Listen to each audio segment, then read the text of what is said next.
What's up, everybody? Welcome back to the Sports Fanatic.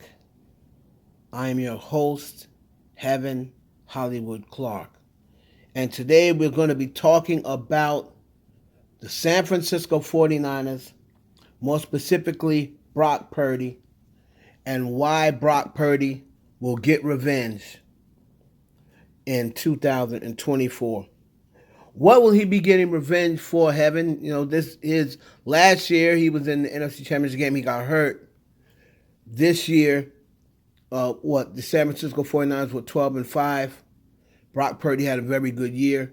What is it that he's going to be getting revenge for? Brock Purdy on the year, he was 308 of 444, 4,280 yards, 31 touchdowns, 11 interceptions.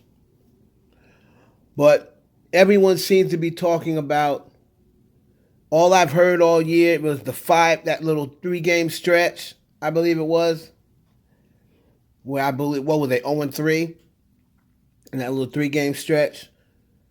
And, when he didn't have all of his weapons, he didn't have his left tackle, he didn't have Deebo Samuels. I believe he did have McCaffrey.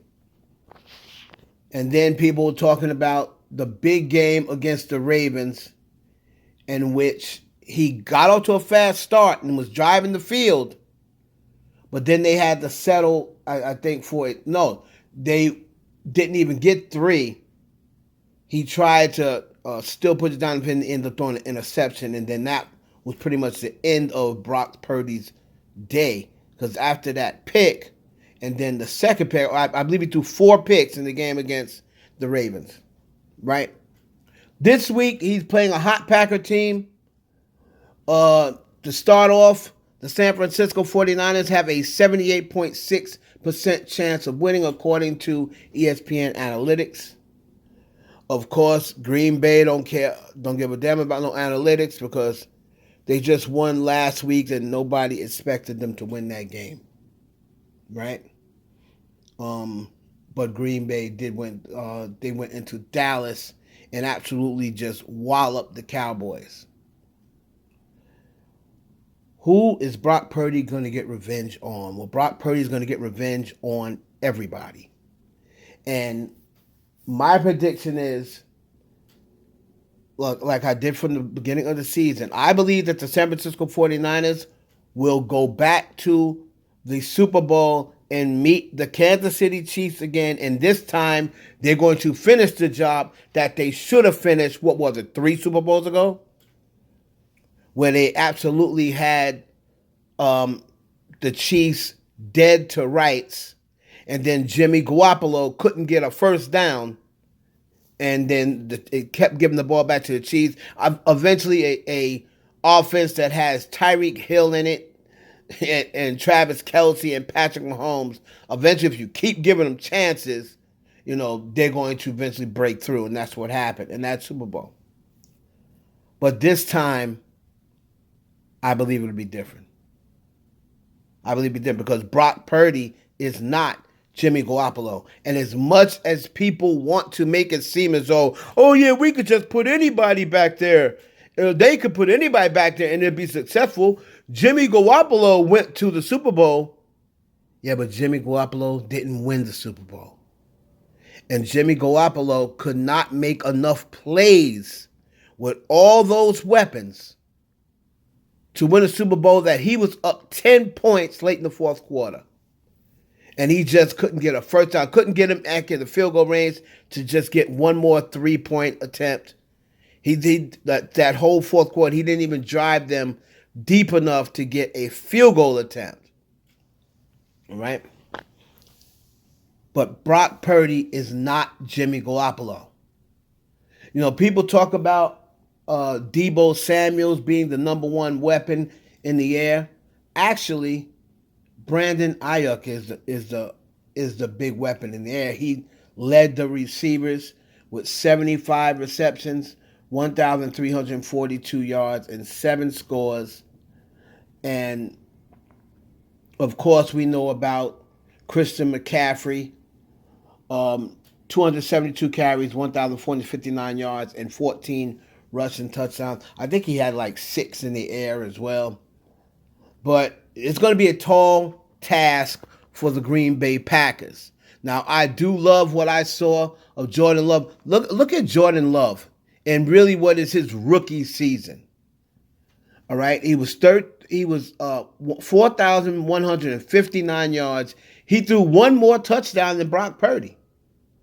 32 touchdowns and 11 picks. Purdy was 31 touchdowns and 11 picks. So I believe that the Green Bay Packers will keep this game tight until the fourth quarter, and then I think San Francisco is going to pull away. I think they'll end up winning this game by double figures. But it won't be, the game will be closer than the final score is going to, the final score is going to show. What does the Green Bay Packers have to do in order to beat the San Francisco 49ers? To me personally, and of course we don't want this to happen, we're going to knock on wood. To me personally, unless the San Francisco 49ers get a stroke of bad luck and Brock Purdy goes down, I can't see the Green Bay Packers beating the 49ers. I think Brock Purdy, that game against the Ravens, is going to taught him a lot. People have been talking down on Brock Purdy. I mean, this is probably the first time in a long time that I could ever remember a guy that is usually the root for feel-good story. He's Mr. Irrelevant. He's the last pick in the NFL draft. Yet and still, I've never seen so much hate for a quarterback. For having a good football team. Especially when that same good football team, they say, oh, he's got Christian McCaffrey. Oh, he's got Deebo Samuels. Well, didn't he have Deebo Samuels and Christian McCaffrey last year in the NFC Championship game against the Philadelphia Eagles? How'd that work out?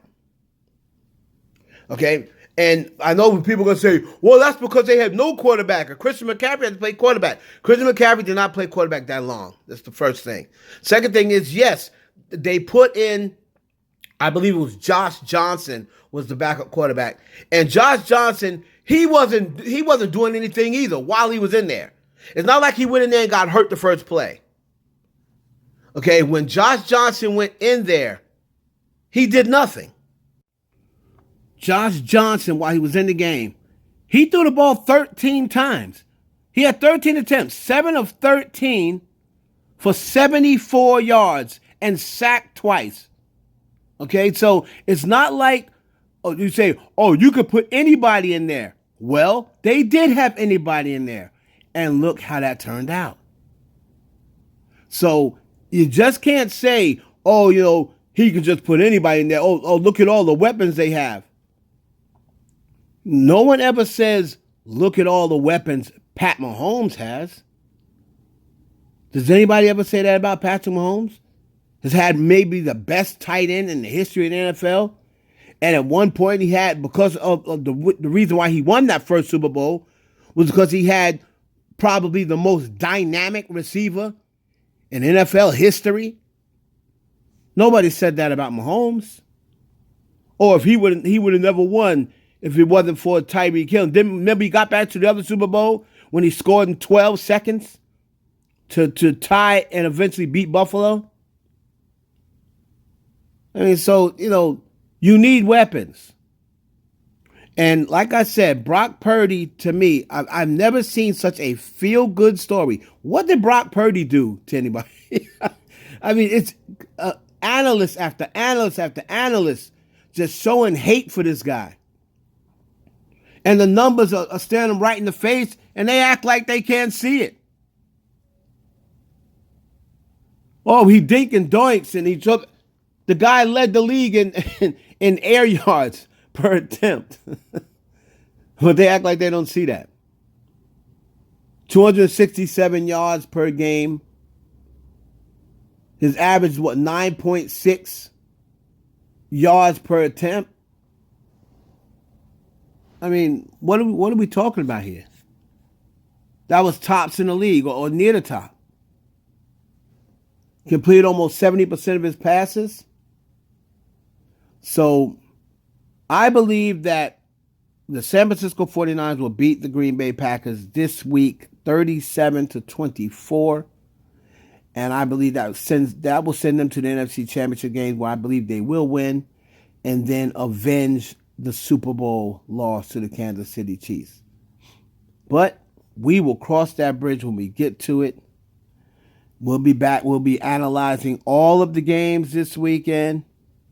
All right. So make sure you come back to the Sports Fanatic. This has been another installment of the Sports Fanatic, and I am your host, Heaven Hollywood Clark. Peace.